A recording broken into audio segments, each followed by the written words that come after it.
wabarakatuh.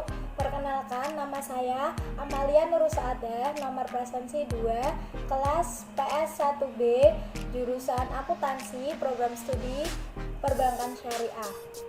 Di sini saya beserta kelompok saya, yaitu dari kelompok 4 yang beranggotakan saya sendiri dan teman-teman saya. Yang pertama Iis Kotifah, Sekar Ayunastiti, Safira Izanur Rahmi, dan Ulfi Fatimatul Fikriyah akan menjelaskan mengenai kinerja karyawan.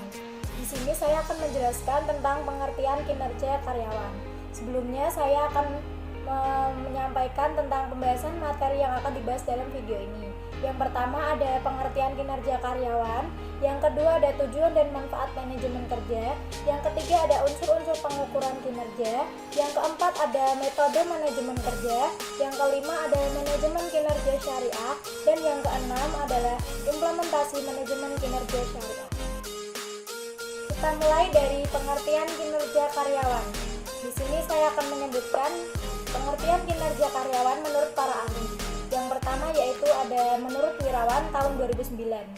Kinerja adalah hasil pelaksanaan suatu pekerjaan, baik bersifat fisik maupun material maupun non-material pekerja dalam melaksanakan tugas-tugasnya sebagaimana terdapat di deskripsi pekerjaan atau jabatan. Perlu dinilai hasilnya setelah tenggang waktu tertentu. Menurut Abu Fahmi tahun 2014, dalam pengukuran kinerja penelitian ini dapat digunakan faktor-faktor, yaitu antara lain yang pertama kejujuran, ketaatan, disiplin, loyalitas, kreativitas, komitmen, sopan santun, kualitas hasil kerja, jumlah hasil kerja, dan yang terakhir ketepatan waktu hasil kerja. Yang kedua yaitu menurut Hasibuan tahun 2007.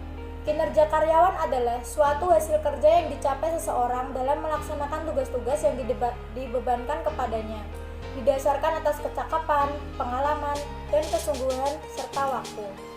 Yang ketiga yaitu menurut Mangkunegara tahun 2006. Kinerja adalah hasil kerja secara kualitas dan kuantitas yang dicapai oleh seorang pegawai dalam melaksanakan tugasnya sesuai dengan tanggung jawab yang diberikan kepadanya. Faktor-faktor yang mempengaruhi pencapaian kinerja adalah kemampuan atau ability dan faktor motivation. Yang terakhir yaitu menurut Matis tahun 2002. Kinerja karyawan adalah apa yang dilakukan oleh seorang karyawan yang mempengaruhi seberapa banyak mereka memberi kontribusi kepada organisasi, yaitu dalam arti kualitas, kuantitas output, jangka waktu output, dan kehadiran di tempat kerja, serta sikap kooperatif. Faktor-faktor yang mempengaruhi kinerja karyawan menurut Davis yang dikutip oleh Mangkunegara tahun 2007 yang merumuskan bahwa human performance sama dengan ability ditambah motivation, dan motivation sama dengan attitude ditambah situation, dan ability sama dengan knowledge ditambah skill. Assalamualaikum warahmatullahi wabarakatuh. Perkenalkan, nama saya Iis Kotifah, nomor absen 11. Pada kesempatan kali ini saya akan menjelaskan tentang tujuan manajemen kinerja dan juga manfaat manajemen kinerja. Tujuan manajemen kinerja dalam praktiknya memiliki berbagai tujuan yang dapat membantu keefektifan dan keefisienan dalam bekerja.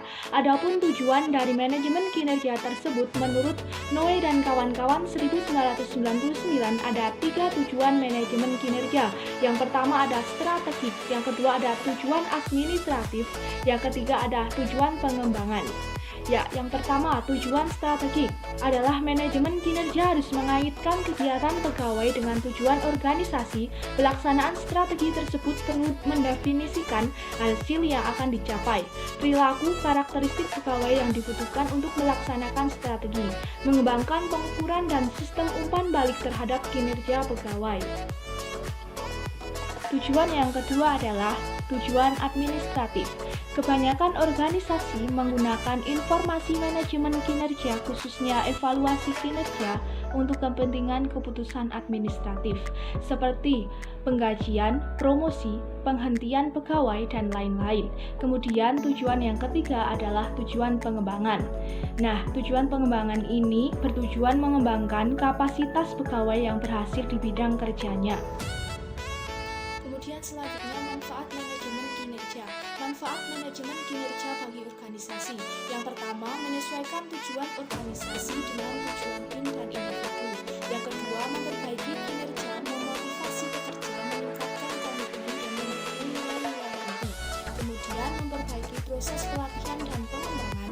Kemudian meningkatkan dasar keterampilan, mengusahakan perbaikan dan pengembangan berkelanjutan. Kemudian mengusahakan basis perencanaan karir, membantu penahanan pekerja terampil agar tidak pindah, mendukung inisiatif kualitas total dan pelayanan pelanggan, mendukung program perubahan budaya. Kemudian manfaat manajemen kinerja bagi manajer. Yang pertama, mengupayakan klarifikasi kinerja dan harapan perilaku. Yang kedua, menawarkan peluang menggunakan waktu secara berkualitas. Ketiga, memperbaiki kinerja tim dan individual.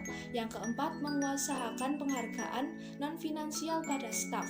Yang kelima, membantu karyawan yang kinerjanya rendah. Yang keenam, digunakan untuk mengembangkan individu. Yang ketujuh, mendukung kepemimpinan. Yang kedelapan, proses motivasi dan pengembangan tim. Selanjutnya, mengusahakan kerangka kerja untuk meninjau. Kemudian manfaat selanjutnya yaitu manfaat manajemen kinerja bagi individu. Yang pertama, memperjelas peran dan tujuan. Yang kedua, mendorong dan mendukung untuk tampil baik. Yang ketiga, membantu pengembangan kemampuan dan kinerja. Yang keempat, peluang menggunakan waktu secara berkualitas. Yang kelima, dasar objektivitas dan kejujuran untuk mengukur kinerja. Yang terakhir yaitu memformulasi tujuan dan rencana perbaikan cara bekerja dikelola dan dijalankan. Assalamualaikum warahmatullahi wabarakatuh. Di sini saya Sekar Ayunastipi dari kelompok 4 Manajemen Sumber Daya Insani. Di sini saya akan membahas mengenai unsur-unsur pengukuran kinerja. Terdapat 6 unsur dalam pengukuran kinerja. Yang pertama adalah tanggung jawab, yang kedua adalah prakarsa, yang ketiga adalah ketaatan, yang keempat adalah kejujuran, yang kelima adalah kemampuan, dan yang keenam adalah kerjasama. Oke, unsur pertama yang akan saya bahas adalah mengenai tanggung jawab. Tanggung jawab adalah kesanggupan seseorang, tenaga kerja, dalam menyelesaikan tugas dan pekerjaan yang diserahkan kepadanya dengan sebaik-baiknya, dan dapat tepat waktu serta berani memikul resiko atas keputusan yang diambilnya atau tindakan yang dilakukannya. Lalu yang kedua adalah prakarsa. Prakarsa adalah seseorang tenaga kerja untuk mengambil keputusan, langkah-langkah, atau melaksanakan sesuatu tindakan yang diperlukan dalam melaksanakan tugas pokok tanpa menunggu perintah dan bimbingan dari manajemen. Lalu yang ketiga adalah ketaatan. Yang dimaksud ketaatan adalah kesanggupan seorang tenaga kerja untuk mentaati segala ketetapan, peraturan perundang-undangan, dan peraturan kedinasan yang berlaku. Mentaati perintah kedinasan yang diberikan atasan yang berwenang, serta kesanggupan untuk tidak melanggar larangan yang telah ditetapkan perusahaan maupun pemerintah, baik secara tertulis maupun tidak tertulis. Lalu yang keempat adalah kejujuran. Yang dimaksud dengan kejujuran adalah ketulusan hati seseorang, tenaga kerja dalam melaksanakan tugas dan pekerjaan, serta untuk tidak menyalahgunakan wewenang yang telah diberikan kepadanya. Lalu yang kelima adalah kemampuan. Yang dimaksud dengan kemampuan adalah sesuatu yang dimiliki oleh seorang tenaga kerja untuk meyakinkan orang lain sehingga dapat dikerahkan secara maksimum untuk melaksanakan tugas pokok, serta unsur kemampuan bagi tenaga kerja sebenarnya khusus diperuntukkan kepada tenaga kerja yang memiliki jabatan di seluruh hierarki dalam perusahaan. Yang keenam adalah kerjasama. Kerjasama adalah tenaga kerja untuk bekerja sama dengan orang lain dalam meyakinkan suatu tugas dan pekerjaan yang telah ditetapkan, sehingga mencapai daya guna dan hasil guna yang sebesar-besar. Assalamualaikum warahmatullahi wabarakatuh. Perkenalkan, nama saya Safira Zanurrahmi dari kelas PS1B, nomor presensi 24 dari kelompok 4. Di sini saya akan melanjutkan materi tentang metode manajemen kinerja.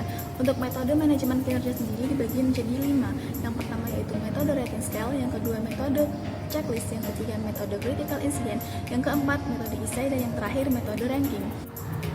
Untuk metode yang pertama yaitu metode rating scale atau metode penilaian skala. Metode rating scale sendiri adalah metode pengembangan dengan menggunakan menggunakan skala sebagai penilaian terhadap karyawannya. Misalnya dengan menggunakan skala sangat baik, baik, cukup, buruk, dan sangat buruk. Untuk skala itu sendiri akan dikonversikan dalam bentuk angka dengan angka 5 untuk sangat baik, angka 4 untuk baik, angka 3 untuk cukup, angka 2 untuk buruk, dan angka 1 untuk sangat buruk. Untuk metode yang kedua yaitu metode checklist atau daftar periksa. Metode checklist adalah metode penelitian yang terdiri dari serangkaian standar kerja dalam bentuk pernyataan dengan menggunakan pertanyaan dan jawaban ya atau tidak.